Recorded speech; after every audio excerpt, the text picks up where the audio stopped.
Hello, this is Ron Paul with your weekly update for January 19th. The economic situation continues to deteriorate this week as past and future bailouts were discussed on Capitol Hill. The debate was over the accountability of already dispersed TARP money and on whether or not to release remaining funds. Banks that had already been bailed out before are looking for more money to fill the black holes that are their balance sheets, warning that they are simply too big to fail.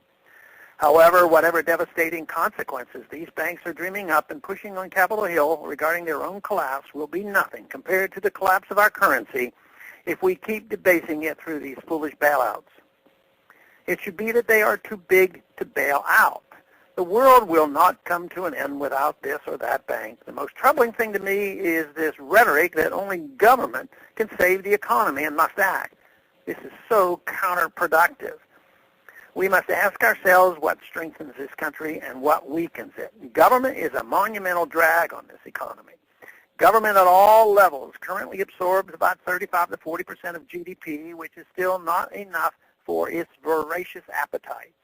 While productivity is already overtaxed, the government routinely spends more than it takes in and makes up for the shortfall by constantly borrowing or debasing our dollars through inflation. It pains me to think of all the opportunities for productive economic growth we have given up simply because our government is supersized instead of constitution-sized.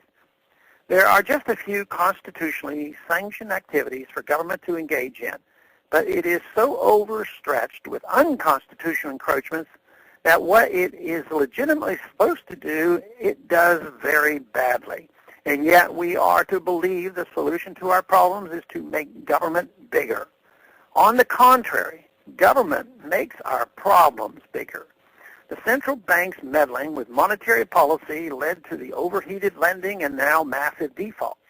The government used manipulative tax policy to distort the housing market, which has had many unintended consequences, and here we are. Government is quick to enact and slow to correct bad policy. Yet in spite of government's failures, it flourishes and grows thanks to the continual bailouts from the unwitting taxpayer. Big government has been tried and has failed miserably.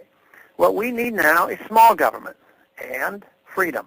We need the freedom to pull ourselves up by our own bootstraps again, as we traditionally do in this country. But try to start a business or a charity today and you will understand how little economic freedom we really have left. Freedom, not government, made this the land of opportunity. Freedom laid the foundation that catapulted us to the strongest economic power in the world. The American people are quite capable, and we can pull ourselves out of this mess.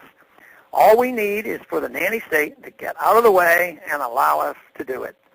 Freedom is our strength. Government is our weakness. Only by recognizing this and unleashing our strength will we solve the problems we face today.